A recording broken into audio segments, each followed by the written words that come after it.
NYC.gov, or you can call 877-VAX4NYC. That's 877-VAX, the number 4, NYC. WNYC is supported by the Mount Sinai Hospital, voted to Newsweek's World's Best Specialized Hospitals 2021. They were recognized in all categories, including number 1 for cardiology and gastroenterology in New York. Learn more at mountsinai.org. On the next Brian Lehrer Show, we'll get your reactions to some of the proposals in Governor Cuomo's State of the State address, like on election reform, racial justice, the pandemic fiscal crisis, and more. We'll also meet another New York City mayoral candidate, former Veterans Affairs Commissioner Lori Sutton, and we'll keep looking for the right responses to the D.C. riot 6 days after it happened. The Brian Lehrer Show at 10 a.m. on WNYC. The Marketplace Morning Report is next here on WNYC. And later on Morning Edition, with a portion of the public still wary of getting the COVID-19 vaccinations, some politicians are suggesting that the government should pay people to get the shots. Payment may indeed encourage some people to get the vaccine, but it may also deter some people from getting the vaccine because payment signals that the vaccine is risky. We'll have more on that coming up in about 15 minutes.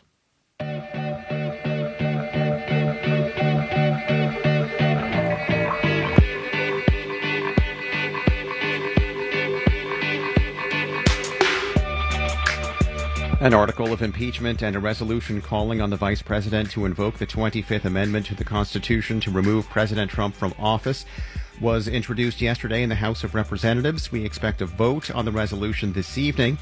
WNYC will provide live coverage from NPR. Stay tuned for additional information on the exact start time for that special coverage.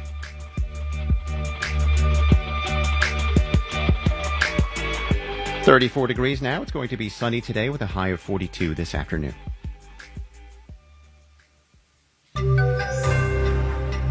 Can cloud computing giants kick out customers for what is seen as dangerous speech? Marketplace Morning Report is supported by C3.ai. C3.ai software enables organizations to use artificial intelligence at enterprise scale, solving previously unsolvable business problems. Learn more at C3.ai. And by Merrill. Merrill Edge Self-Directed Investing has tools to help clients find answers to questions. More at merrilledge.com/withinreach. Merrill Lynch, Pierce, Fenner & Smith Incorporated, registered broker-dealer. I'm David Brancaccio. In the wake of the insurrection in the Capitol, the social network Parler is suing Amazon. It wants a federal judge to stop Amazon from banishing it from the Amazon cloud computers where Parler is stored and distributed. Marketplace's Nova Safo has details. Yeah, Parler is popular with Trump supporters. It's been criticized for not doing more to get rid of posts that encourage or incite violence on its platform. And that's the reason Amazon says it booted Parler off its web hosting services, effectively shutting it down. Now in its lawsuit, Parler is accusing Amazon of making a politically motivated decision of violating antitrust law.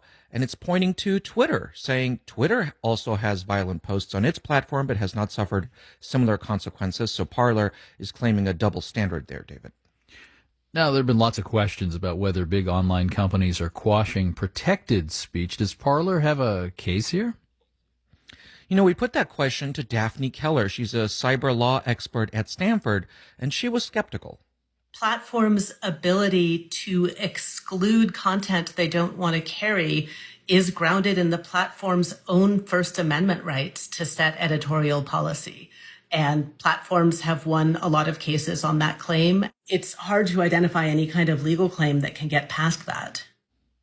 You know, in fact, Keller says there have been dozens of lawsuits similar to the one Parler filed. None have succeeded so far. Nova Safo, thank you. With 9 days to go and facing the looming chance of impeachment, President Trump is scheduled to visit the Texas-Mexico border today. He'll highlight the border wall he pushed. Trump's immigration legacy will also include family separation and the detention of nearly 500,000 children at the border. Many of those children, as well as hundreds of thousands of adults, were kept in for-profit detention centers that made good money during Trump's term. As Marketplace's Andy Euler reports, that could soon change. A study from the Marshall Project found that the portion of company revenue from immigration detention for the private prison company CoreCivic more than doubled between 2014 and 2019. Denise Gilman studies immigration law at the University of Texas at Austin. She says under President Trump, the private prison industry just changed its focus to the federal government and specifically to immigration detention and began engaging in much heavier lobbying and campaign contributions. The Biden campaign promised to end for-profit detention centers. And David Fati, director of the American Civil Liberties Union's Prison Project, says things could change quickly once Joe Biden takes office. The administration could make various policy changes that would simply reduce the number of detained immigrants, thereby reducing demand. Stock prices for two of the country's largest prison companies, Geo Group and CoreCivic, fell dramatically when it became clear that Biden had won the presidency. I'm Andy Euler for Marketplace.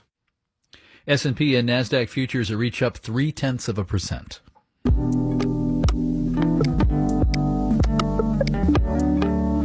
Marketplace Morning Report is supported by Progressive Insurance, protecting your business with specialized coverages for your commercial vehicles. More at progressivecommercial.com.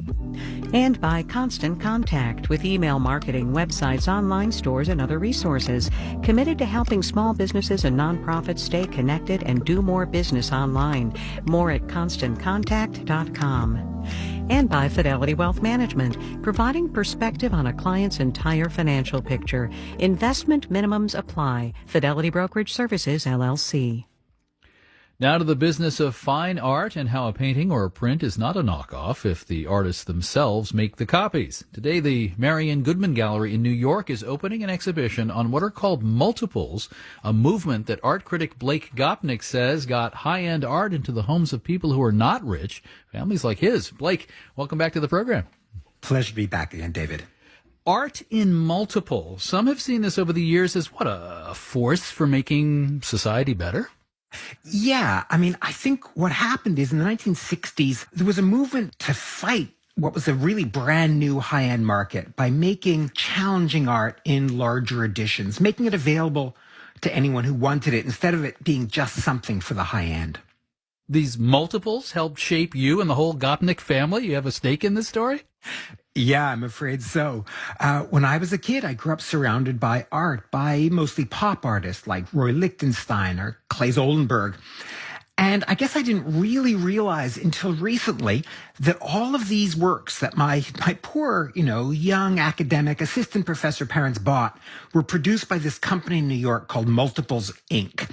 And they were the target market for it. The idea was to make all of this brand new art accessible. And my parents bought it hook, line, and sinker. And I don't think I'd be an art critic today if I hadn't grown up surrounded by that art.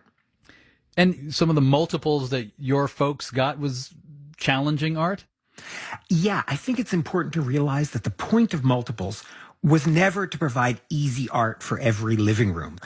This was about presenting challenging art for anyone who wanted it. Because, of course, before that, high-end art always went for a fortune, or at least for the decade before multiples came along.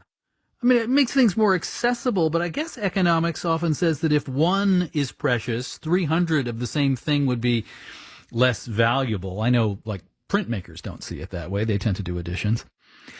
It's certainly true that something that comes out as a multiple is less valuable on the market, but part of the point of multiples was to push back against the market.